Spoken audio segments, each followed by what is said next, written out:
In the story of Cleopas and his friend making a journey from Jerusalem into to the village of Emmaus, they come across a stranger, and we've seen that as readers of the narrative, we understand that the stranger is Jesus. But for the first part of their journey together, for almost their entire journey together until they get to Emmaus, the Cleopas and his friend don't recognize that it's Jesus who's walking along with them. And to be fair, Jesus doesn't really give a whole lot away in their conversation. He doesn't make a huge amount of contribution to the conversation. In fact, the only thing he has said so far in our discussion, and this is now the fourth time we've looked at this passage, the only thing he has said so far is in the form of a question. When Jesus asks Cleopas and his friend, "What are you discussing with each other while you walk along?" And from that point on, Cleopas and his friend pretty much carry the conversation on their own and don't really have a lot to say. Jesus doesn't have a lot to say. But that all changes in verse 25 when Jesus suddenly steps into the conversation and has this to say. Luke writes, "Then Jesus said to them, 'Oh, how foolish you are, and how slow of heart, to believe all that the prophets have declared. Was it not necessary that the Messiah should suffer these things, and then enter into his glory?'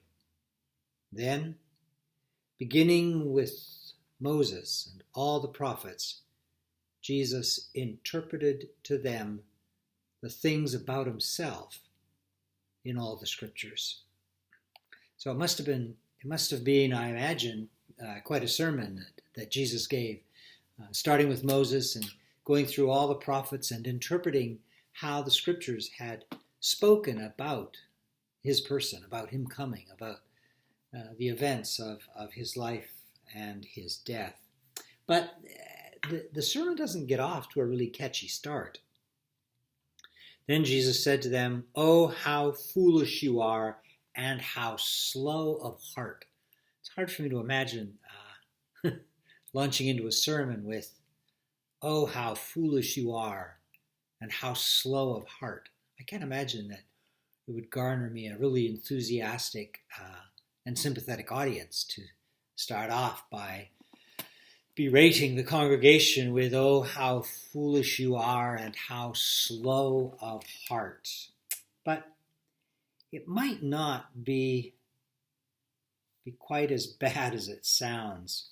The word translated as foolish is really means unwise or uncomprehending. Oh, how unwise or how uncomprehending you are. And that's simply a statement of fact. Cleopas and his friend do not, and I don't imagine would suggest for one moment that they do not understand what has taken place. They don't understand why Jesus had to die. They don't understand why he was betrayed. They don't understand what's happened in the third day immediately after his death and burial. They don't understand what the women's experience was at the tomb when they came and found the tomb empty and say they saw a vision of angels saying to them that he had risen. They don't understand any of it. They are completely uncomprehending, and who could blame them? It's not unlikely that any of us, given this strange set of circumstances, would find ourselves in the category of uncomprehending. What is going on? We just don't understand. As I said in my last little reflection on this passage, that we spend a lot of our time, a lot of our lives kind of feeling our way, groping in the dark, unaware of really what is actually going on. So the question really gets raised, it seems to me, is what is it that makes us uncomprehending? Why is it that it's hard for us to discern the best way forward? Why is it that we find ourselves stumbling in the dark? What are the forces that cause us to be unable to see clearly? Or perhaps a better question is, what would it be that would help us to see more clearly? What is it that would help us to have that wisdom that we long for and that we need in these troubled and confusing times? And that, I think, the answer to that, or a partial answer, a pointer towards an answer to that, comes in the second part of this statement. Jesus says, "Oh, how foolish you are, and how slow of heart." The word heart is cardia, from which we get cardiac. But the adjective is the one that really interests me. The adjective is bradus. Bradus. It's translated slow, and it's a fine translation. But there's a translation that intrigues me even more. Your bradus cardia, your bradus heart. Bradus could be translated as inactive. Oh, how inactive of heart you are. It sort of seems a strange expression, but it interests me that we could have an inactive heart. What does it mean for our heart to be inactive? Well, it seems to me that throughout all of Christian tradition, Christian spirituality, throughout the Bible, that the heart is that center place in our being. It is that place that has the capacity to penetrate more deeply into life. It's that place of instinct, that place of responsiveness, where we're able to be responsive to a deeper, more subtle, more hidden prompting. It's that place at the heart of our being, at the center of our being, that is not simply yanked around all the time by the external forces that impact our lives. It's that place where we don't live constantly in reactivity, where this thing bounces up against me and I zing off in this direction, and this comes and I go off in that direction. It's here and it's there, and I'm constantly going in this kind of roller coaster of up and down. The scriptures and Christian tradition and spirituality tell us again and again that there is a place within us that has the capacity to live beyond the vagaries of circumstance, beyond the situational realities of our lives. It's a place that can experience difficulty and struggle and challenge and pain and suffering and joy and beauty and all those realities taking place, but doesn't need to be their victim. We don't need to live a life in which we are controlled by external circumstances. Yes, our external circumstances may be difficult, and goodness knows they're challenging now. We are facing such confusion and such loss, and in many cases real grief at this time as we try to navigate this peculiar COVID reality that we are all facing, and that is really being faced by people all over the world. And yeah, it's hard and deeply challenging. But there is something in us that is deeper and stronger and more real than all of those external circumstances. And it's that place within us that needs to become active, that needs to come to life. And so the question really is, the question of the Christian life is, what can I do? What are the practices? What are the strategies in my life that I can undertake that support the awakening of that deeper consciousness we call heart?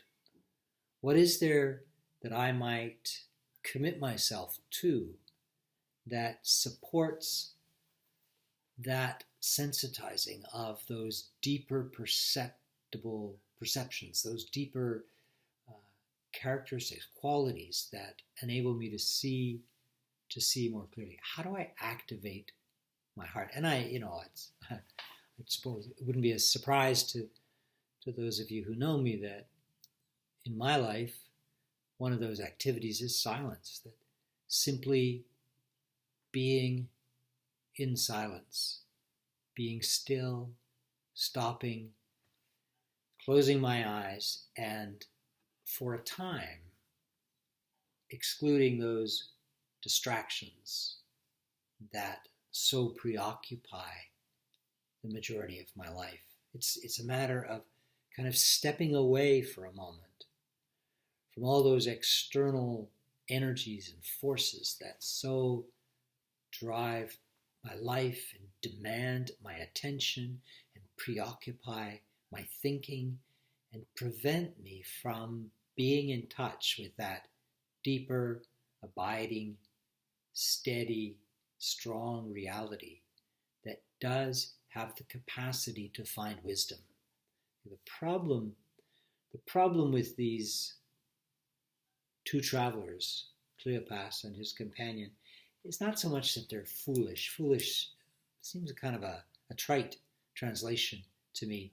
The problem with them is that they lack, at the moment, they lack this profound, deep insight that the universe requires if we are to embrace the kind of mystery and the kind of power that they are being confronted with by the presence of the risen Christ. There's not a kind of normal category you can just sort of easily fit this idea of resurrection life into. There's no easy way to package it. There's no simple way to make it make sense or to fit into our normal paradigms. It's kind of a paradigm shifting or even paradigm shattering concept that a man could die and that the power of life might raise that body to a new form of life. That there might be beyond this visible, tangible, time-bound material realm, that there might be a reality that transcends all of this and that in some way continues to bear and carry the individual tincture of our being, of our personhood, into another form that exists beyond this material, time-bound physical realm. But that is the contention of resurrection. That is the contention of this Easter season, that somehow the disciples, the followers of Jesus, came to recognize that his unique being had transcended physical death. And that's really the promise for all of us, that if we stop and are still and open, our hearts can be activated in this time-bound material realm. Our hearts can be activated to begin to perceive now that which we believe, that's which we're taught in the Gospels and in the New Testament, that which we will live in for all eternity beyond time, that which transcends time, that which transcends all that we can see, feel, hear, taste, and touch. That we can live in that transcendent dimension here and now in the present realm, so that all of life comes to be a pointer to that reality of life that we call resurrection, and that was manifest in the world in the presence of Jesus, and that his followers came to experience again in what they came to see as his risen presence. That's the vision of Easter. That's the promise of this Easter season. And it's the promise of, it's so much more than just pie in the sky and the sweet by and by. It's so much more than just life that goes on and on and on and on forever. It's a different quality of life here and now, in this present moment, that our hearts can open to and that we can embrace in this life as we step back from the distractions and the chaos of so much of life, and then return to it with a new, deeper consciousness of the reality of God's presence in all of existence. Gracious and loving God, we thank you for the risen power and light of your Son, Jesus, who dwells in the world and who lives in our hearts. We pray that you would give us a vision of the kind of life we are called to live in order that we might know the reality of that presence, that risen life in our day-to-day existence here in this time-bound material physical realm. We commit ourselves to living as resurrected people and to following where the power and light of your resurrection leads us in our days. Amen.